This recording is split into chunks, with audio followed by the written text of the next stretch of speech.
જુઓ, જેવી સવાર પડી ગઈ, આજે પડી ગઈ સોમવારની સવાર. અને સોમવારની સવારમાં કેવું થાય, ફિટબીટ પહેરીને આપણે ફટાફટ રસોડાની અંદર લાગી જઈએ.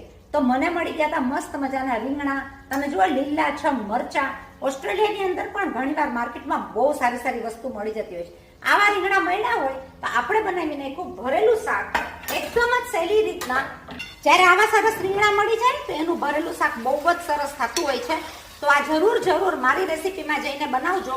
2 થી 3 રીતના આપણે ભરેલું શાક રાખ્યું છે. હવે આવું શાક જો બને તો કોને ના ભાવે? બધા જ કહેશે ગરમા ગરમ શાક પીરસો થાળીમાં અને આપણે રોટલી અને શાકની મજા લઈએ. તો શાક બહુ જ સરસ બનતું હોય છે, ગ્રેવી વાળું બને. અને શાકમાં રીંગણા પણ બહુ સરસ રીતના ચડી ગયા છે, કારણ કે ઓસ્ટ્રેલિયાના રીંગણા ઝટ દઈને ચડતા નથી હોતા.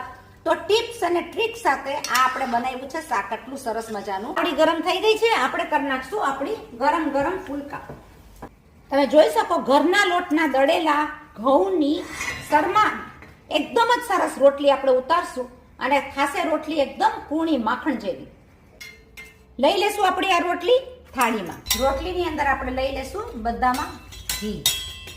તળીને શાક બનાવેલાની ચમક જ ઓર હોય છે. આની અંદર થોડું રસભસતું, તમને જે રીતના રસો જોતો હોય કે સૂકું જોતું હોય એ પ્રમાણે તમે શાક ખાઈ શકો.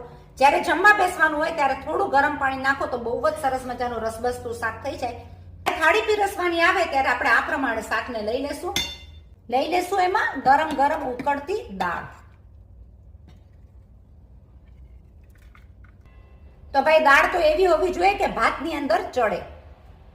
દાળ ભાત શાક રોટલીમાં લઈ લેશું પાપડ. લઈ લેશું આપણું ખાટું મીઠું તીખું અથાણું. જમવાની થાળીમાં ભાત વગર તો ચાલે જ નહીં. ગરમા ગરમ લઈ લેશું આપણા ભાત. સાથેની ઠંડી ઠંડી છાશ પીવાની મજા જ ઓર હોય છે, તો આપણે લઈ લેશું છાશ.